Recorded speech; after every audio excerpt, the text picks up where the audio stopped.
ওই দাঁড়ান, তারা আছে, আপনি অন্য রিক্সায় যান। অন্য রিক্সা যাবো মানে? আমি একজন মেয়ে মানুষ, আপনারা অন্য রিক্সা যান। আরে একদম চুপ, যেটা বুঝে সেটা কর, তাতে রিক্সাতে নাম। রোজা রাখছি, তাছাড়া আমার রিক্সায় চার্জ নাই। এই তিনজন মানুষ নিয়ে এত দূর যাবো কিভাবে? বরঞ্চ আপনারা একটা অন্য রিক্সা দেখে নিন। তুই আমার মুখে মুখে তর্ক করো? তুই আমার চিনোস? বাবার বয়সে একজন রোজাদার ব্যক্তির গায়ে হাত তুলতে তোর লজ্জা করলো না?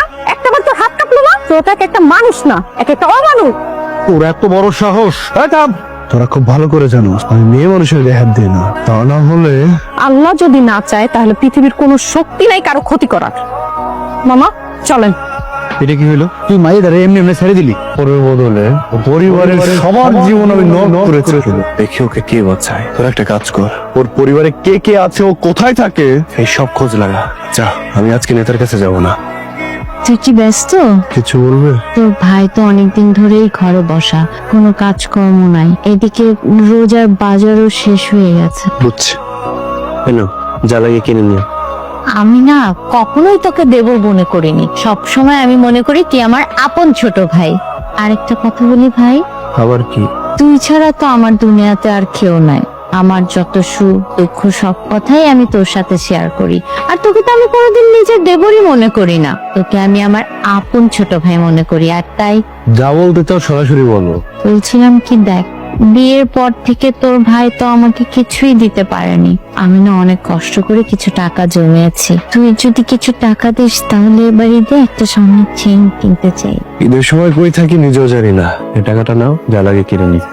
তুই আমার আপন ছোট ভাই, আজকে আমি ইফতারের সময় তোর পছন্দের সব রান্না বাড়া করবো, তুই খেয়ে তারপর বাইরে যাবি। ঠিক আছে, তুমি এখন যাও তো। এদিকে পুলিশ আসতেছে। কি বলো? হ্যাঁ, তুই তাড়াতাড়ি পালা। এই তোমার জন্য আমার ভাইয়ের এই অবস্থা। তোর ভাই তো আগে থেকেই খারাপ ছিল। উল্টাপাল্টা কথা বলবা না। তোমাকে বিয়ে করার আগে আমার ভাই অত্র এলাকার সবচেয়ে ভালো স্টুডেন্ট ছিল। টিচাররা আমাকে সবকিছু বলেছে। তোমার এত কথা বলতে লজ্জা করে না? বিয়ের পরে তুমি আমাকে কি দিতে পেরেছো? ঠিক মতো তো 2 বেলা খাবার পর্যন্ত দিতে পারো না। আলফাজ কই রে? নামাজে যাবে, দেরি হয়ে যাচ্ছে তো, চল চলেন। জয় নামাজ করি। তোকে আমি কতবার বলেছি যে খালি পাকার উপর আমি নামাজ পড়তে পারি না, আমার পায়ে ব্যথা করে। একটা জয় নামাজ নিয়ে আয়, যা তাড়াতাড়ি কর। ছেলেটাকে নিয়ে আর পারলাম না, সারা জীবন বোকাই থেকে গেল। চলেন। আনছিস? বাবা কোথায় যাচ্ছ? কেন রে মা? আমরা তারাবি নামাজ পড়তে যাচ্ছি মসজিদে। আজকে বাসায় নামাজ পড়লে হয় না? কেন রে মা? ওই ছেলেগুলো তো খুব খারাপ, যদি কিছু করে ফেলে। কি যে বলিস না মা। আরে আমি সেনাবাহিনী থেকে অবসর নিয়েছি ঠিকই, কিন্তু সেনাবাহিনীর ট্রেনিংটা তো এখনো ভুলে যায়নি। আমরা ভালো কাজে যাচ্ছি, আমাদের সঙ্গে আল্লাহ আছে, কিচ্ছু হবে না। আব্বা, আপনি যাই কিছু বলেন না কেন, আয়েশা একটু সাহস বেশি দেখাইছে। এখন যুক্ত বেশি ভালো না, তার বিপদে কেউ এগিয়ে আসে না। শোন ভাইয়া, আমার জায়গায় তুই থাকলে তুই কি করতি? আমি ঝামেলা না করে চলে আসতাম। মাদ্রাসায় পড়ে তুই এই কথা বলছিস? তুই তো মাদ্রাসায় পড়ছিস, তুই ছেলেদের সাথে ঝামেলা করতে গেলি কেন? আহা, তোরা কি শুরু করলি? এখন নামাজে যাবো এই সময়? তোরা একটু চুপ কর প্লিজ।